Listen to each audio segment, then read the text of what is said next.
The sun was merciless that day. Its burning rays fell heavy on the stones, turning the ground into a mirror of heat. The air shimmered, and sweat rolled down the faces of tourists who clutched water bottles and shaded their eyes. Yet in the center of it all, one figure did not move. A tomb guard. Boots polished like mirrors, white-gloved hand raised in a perfect salute, his face set in stone, eyes fixed forward. He had been standing there for 5 hours straight. Not a twitch, not a flinch, not a single step taken. The crowd whispered in disbelief.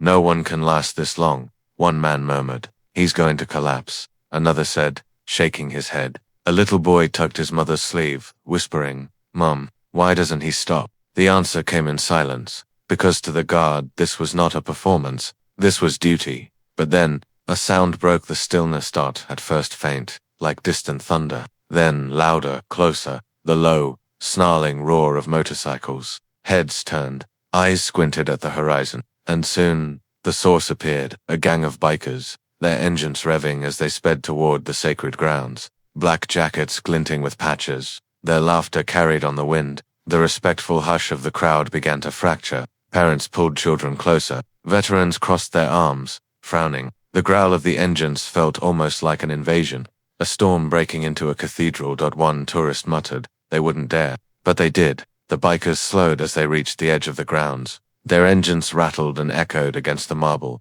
drowning out the whispers of the crowd. They were loud, careless, out of place, everything the guard was not. And yet, the guard did not move. His hand remained raised in perfect form, salute cutting against the sky. His jaw tightened, but his eyes, they stayed fixed, unblinking. The world thought he would step aside, that faced with noise, chaos, and disrespect, even he would waver. But what happened next proved why silence can shake the loudest storms.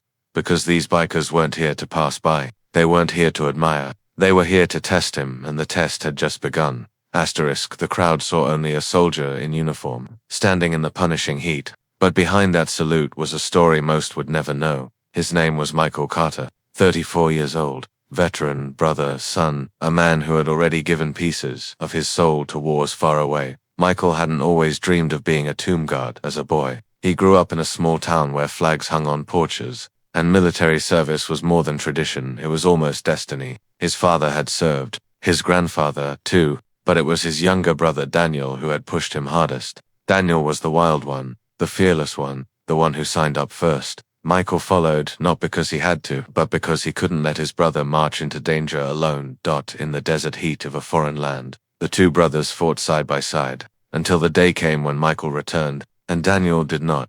That loss carved a hole in him so deep that nothing seemed able to fill it. For months he couldn't sleep. Every loud sound reminded him of gunfire. Every quiet moment reminded him of his brother's laughter, now gone forever. He thought of leaving the service, thought of vanishing into civilian life and forgetting it all. But then he visited Arlington. There, among the endless white markers, he saw the place where silence itself became sacred, and something stirred in him, a vow. If he couldn't bring Daniel back, he would honor him and every fallen soldier by guarding their memory.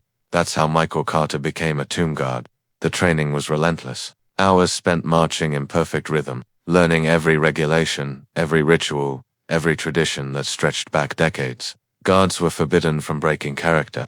No matter what happened, rain, heat, snow, disrespect, nothing could shake them. The discipline of stillness was their shield, and Michael embraced it, not as duty alone, but as a lifeline. Every salute was for Daniel. Every hour of silence was a whispered promise. You are not forgotten. But on that blazing afternoon, Michael wasn't only carrying his personal history, he was carrying the weight of a place that meant something far bigger than himself. Arlington National Cemetery. To tourists, it was a striking landmark. To veterans, it was holy ground. Over 400,000 servicemen and women rested there, each stone a story, each grave a sacrifice. And at its heart stood the tomb of the unknown soldier, guarded day and night, through war, storm, and peace. This wasn't just marble and grass. It was the very soul of honor. That was why Michael stood without moving, even as sweat stung his eyes and his muscles screamed. He wasn't saluting for applause. He wasn't saluting for the tourists. He was saluting for the countless voices that could no longer speak. And it was into this sacred silence that the bikers rode. The gang was well known in the nearby towns. They weren't just casual riders, they carried themselves with an arrogance that demanded attention. Their jackets were covered in patches, skull insignias, and slogans that sneered at authority. Some whispered they were tied to local bars, others to trouble with the law. But above all, they enjoyed one thing: mocking what others respected. When word spread that a guard had been standing in the heat for hours, their curiosity turned into a challenge. What better way, they thought, to prove that all this tradition was nothing but empty show? To them, the tomb guard wasn't a symbol of sacrifice. He was just a man in uniform, a toy soldier too stiff to fight back. They laughed at the thought of breaking his concentration, of showing the crowd that silence could be shattered with noise and arrogance, that it was entertainment to them. But to the veterans in the crowd, it was a looming insult.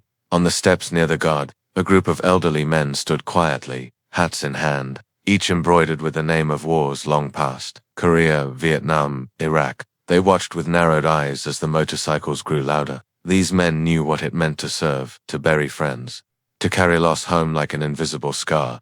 A mother nearby pulled her son closer, whispering, "This is hallowed ground. Don't forget that." Tourists fumbled with cameras, unsure whether they were about to witness a spectacle or a disgrace. And through it all, Michael Carter remained motionless, his salute unbroken, his jaw clenched, his mind focused. Inside, memories flickered. Daniel laughing in the barracks, Daniel singing off-key on patrol, Daniel's last words before the blast took him away. The roar of the motorcycles wasn't just noise. It was a test, not only of his discipline but of the vow he made to his brother's memory. If he broke now, even once, even for a second, what did that say about the promise he carried? No, he would not move. The bikers drew nearer, engines snarling, tires crunching against the stone. Their leader smirked, tossing his cigarette to the ground, eyes locked on the guard. The crowd tensed. Veterans clenched fists. Children hid behind parents. The test had begun, and the world was about to see what happens when arrogance collides with unshakable honor. The bikers didn't just arrive, they invaded the silence. Engines snarled like thunder as the gang slowed to a crawl, circling near the sacred walkway. Their boots scuffed against the stone, their laughter echoing in the solemn air. It was as if chaos itself had entered a cathedral. Tourists lowered their cameras. Parents pulled children behind them. Veterans stiffened, their jaws hardening like stone.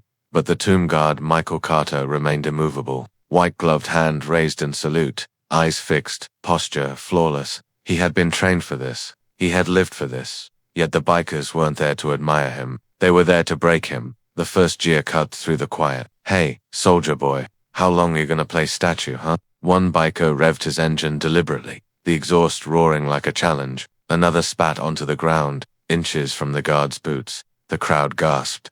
The veterans clenched fists. But Michael did not move. His jaw tightened. Yes, a bead of sweat rolled down his temple, but his salute did not falter. That only fueled them more. "Bet he's too scared to even blink," one sneered. "Look at him. Man's just a puppet," another said, shaking his head with mock pity. They laughed, loud and coarse, their noise bouncing off the marble walls. Minutes stretched, each one heavier than the last. The bikers grew restless, circling closer, taunting louder. One of them cracked open a beer can, guzzled it down, and let it fall to the stone with a metallic clink. He crushed the can under his boot, smirking at the silent guard. A ripple of anger surged through the crowd. A veteran in a faded cap muttered, "Disgraceful." His hands trembled as he gripped his cane. Nearby, a little boy whispered to his mother, "Why are they being mean to him?" She hushed him, voice tight, eyes locked on the guard. The bikers didn't care. They thrived on the discomfort, on the tension they created. Another biker leaned forward on his handlebars and spat words meant to cut. "You think you're some kind of hero. You're nothing, just standing there like an idiot." The words were sharp, but Michael's silence was sharper. Every insult, every mockery, every vile laugh, all met the same way. Stillness. It wasn't weakness. It was defiance. And that silence enraged them. The leader, a tall man with a jagged scar across his cheek, finally decided to push further. He killed his engine, swung a leg over his bike, and strode forward. His heavy boots echoed against the stone. The crowd held its breath. He stopped just feet away from Michael, circling him like a predator. "What are you guarding, huh?" he sneered, looking past him at the tomb. "Just some stone box. You think that means anything?" Gasps erupted from the crowd. For the veterans, those words weren't just disrespect, they were blasphemy.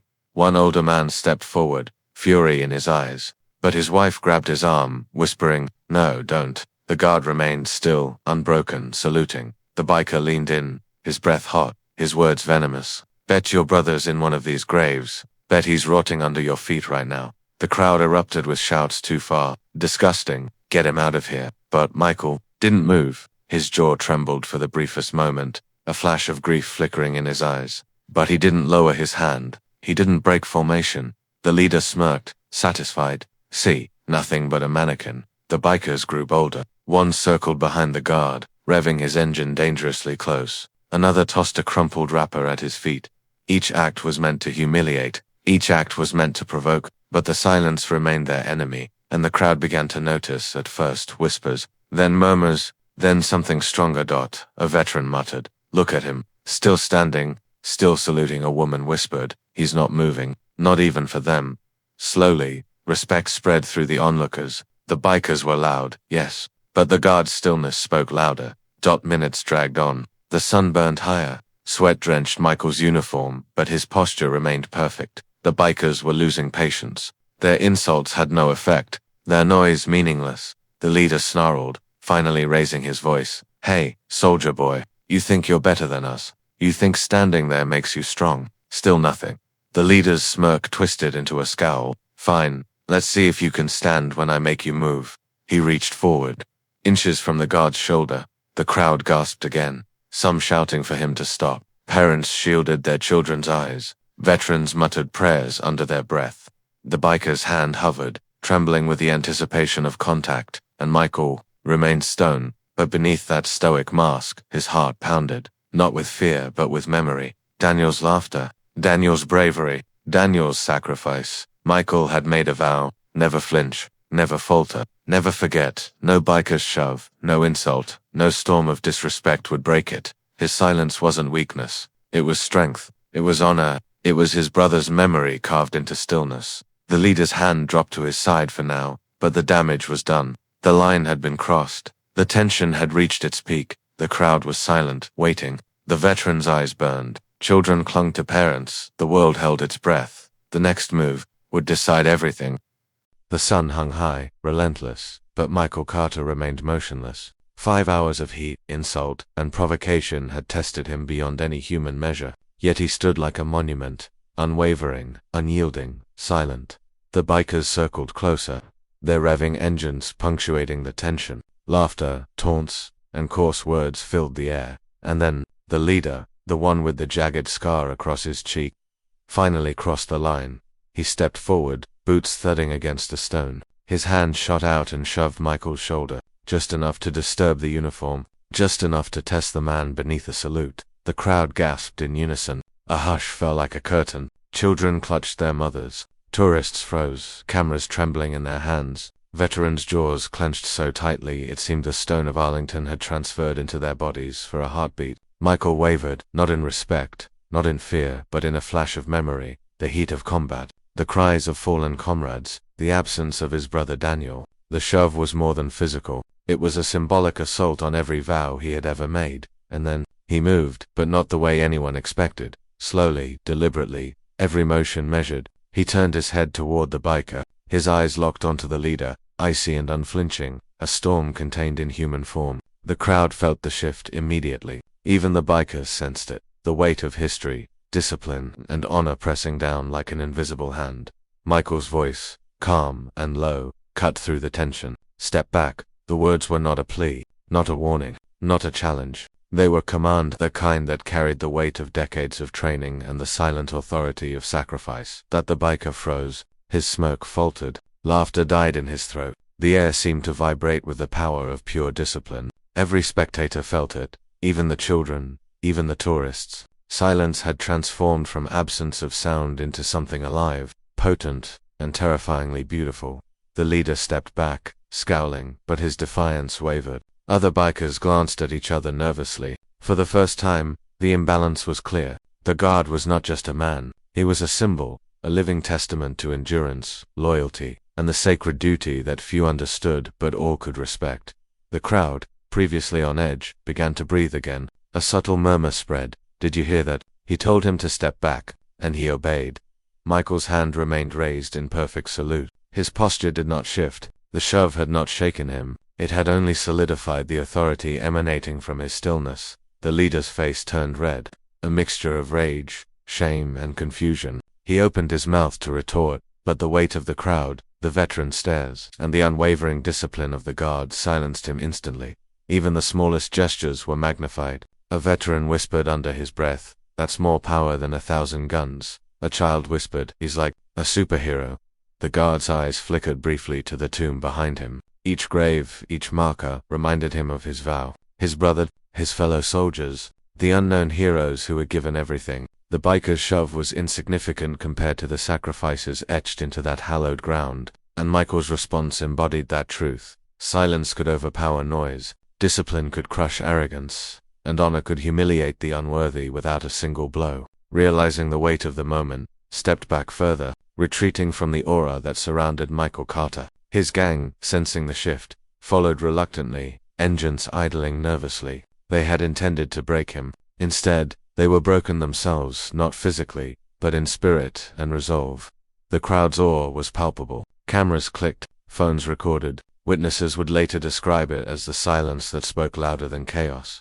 Michael's hands remained steady, white-gloved fingers immaculately straight. Sweat ran down his temple, but his eyes held the storm inside them like a controlled blaze. He wasn't just standing, he was asserting the principle of unwavering honor, the lesson that respect cannot be demanded, only earned. Minutes passed. Time seemed suspended. The bikers shifted uncomfortably, unsure whether to flee or confront. The spectators, previously tense, now leaned in, sensing the climactic heartbeat of the confrontation. Then, without a word, Michael turned slowly back to face the tomb, salute unwavering. His presence alone conveyed the message: chaos may rise, but order endures. Disrespect may strike, but honor never falls. The bikers, defeated without a single punch thrown, finally muttered under their breath and retreated, their pride in tatters. The crowd began to exhale collectively, a sigh of relief, awe, and respect. The silence that followed was deafening. It was a silence that held power,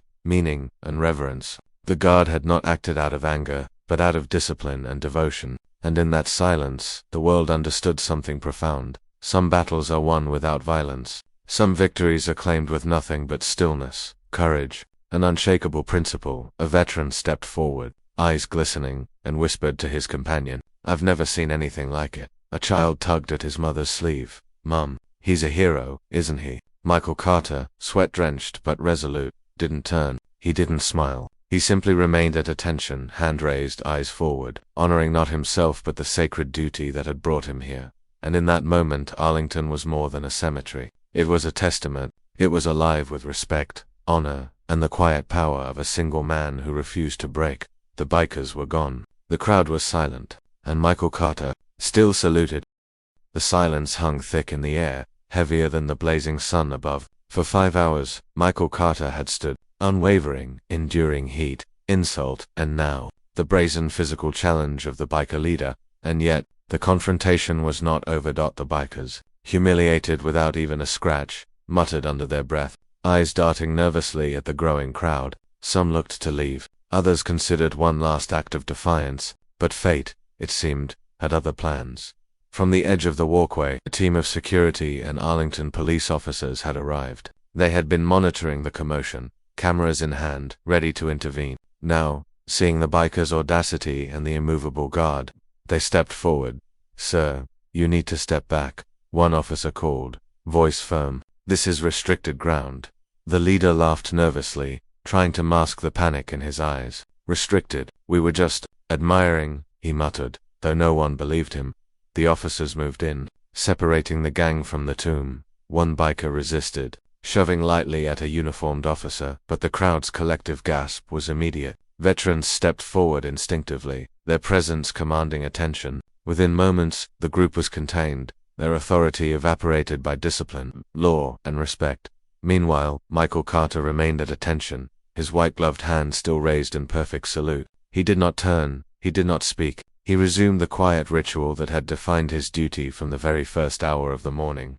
Some in the crowd raised cameras, capturing the entire scene, the retreating bikers, the awestruck onlookers, and the solitary guard. Unshaken, unbroken, unforgettable. Phones flashed, the clips recorded live, spreading instantaneously across social media. Within minutes, what had been a tense standoff became a viral spectacle. Tomb guard endures 5 hours of chaos. Bikers humiliated was trending in local feeds. A veteran, tears glistening in his eyes, muttered to his companion, "That man, he didn't even lift a finger, and yet he won." A child whispered again, clutching his mother's hand, "Mum, he's a real hero." Michael's focus, however, never wavered. Every movement, every gesture, remained precise, deliberate, sacred. His salute was no longer just an act of duty. It had become a symbol of triumph through stillness. The bikers were being led away, heads low, their bravado gone. The leader, who had shoved him earlier, looked back once, eyes wide with disbelief. He had expected submission, chaos, perhaps even fear. Instead, he found unyielding honor staring him down. The guard's calmness had done what threats, shoves, and ridicule could not.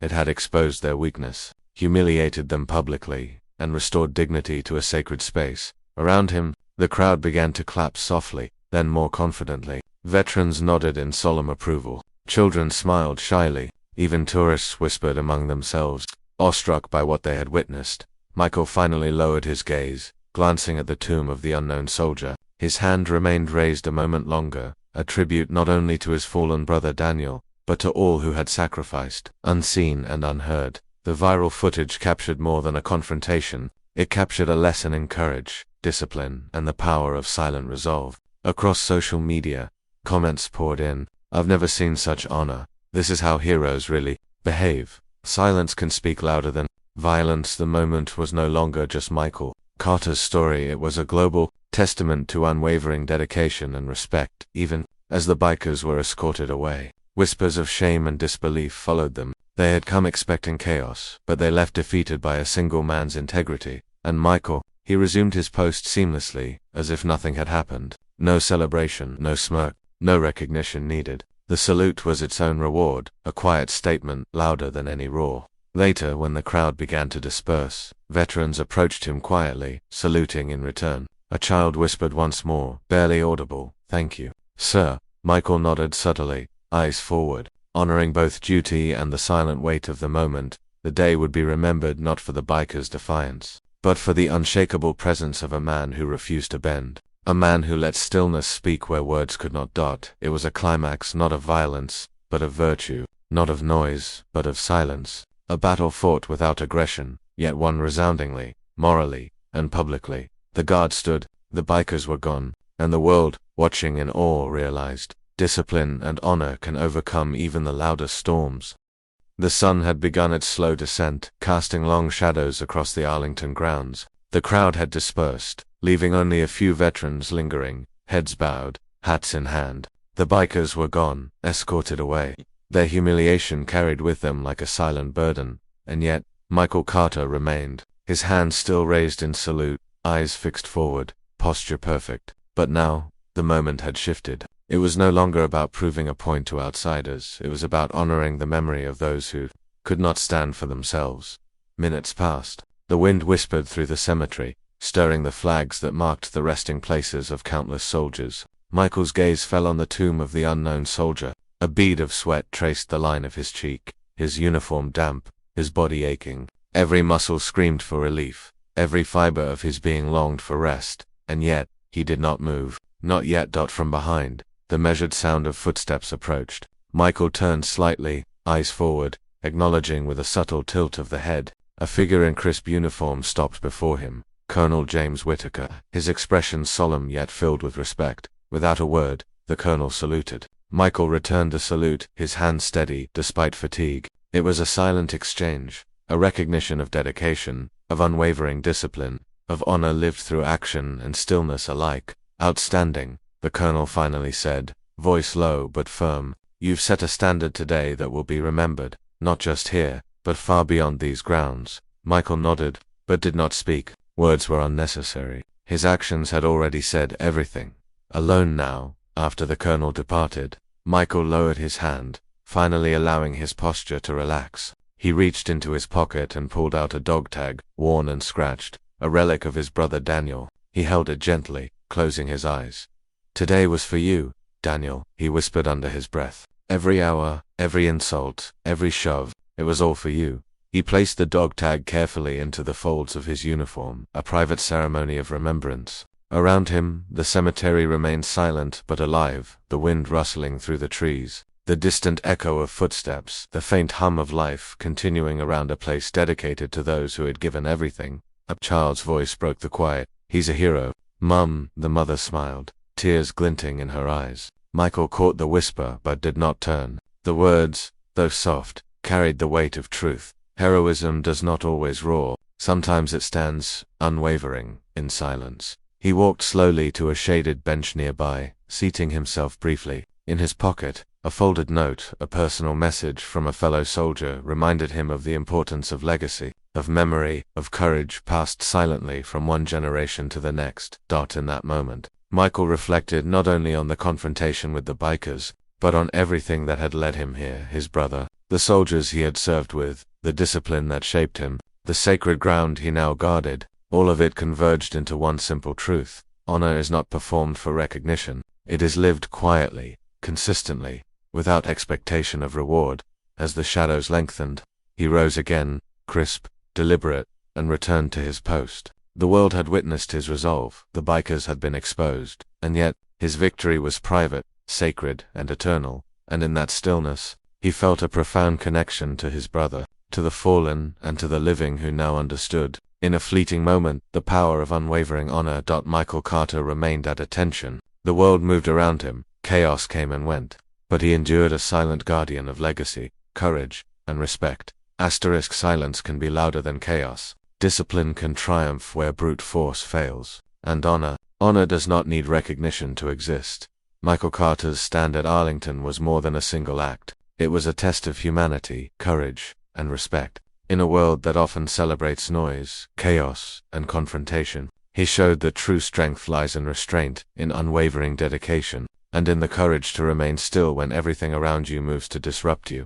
The bikers came expecting conflict, expecting submission, expecting weakness. Instead, they found a man whose resolve was deeper than threats, stronger than mockery, and more enduring than the sun itself. And the crowd, watching in awe, bore witness to a truth that words alone cannot capture. Heroism is not always loud. Sometimes it stands in silent defiance. As the footage went viral, millions across the world saw what Arlington had always known: that sacred duty is timeless, that discipline is power, and that one person, standing firm, can inspire thousands without ever raising a hand in anger. And for Michael, the act was personal. For his brother, for every fallen soldier, for the legacy he vowed to protect. He had proven that stillness can speak louder than storms, and honor will always outlast chaos. If there's one thing to take away from this story, it's that courage doesn't always roar. Sometimes it stands quietly, steadfast, unshaken, and in doing so, changes the world. So remember this: when the world tests you, when challenges seem impossible, when others doubt your strength, stand firm. Be patient, be disciplined, and let your actions, silent or loud, tell your story. If this story inspired you, honor those who serve. Share this video to spread the lesson of courage, and subscribe for more true tales of heroism that remind us all what it truly means to be brave.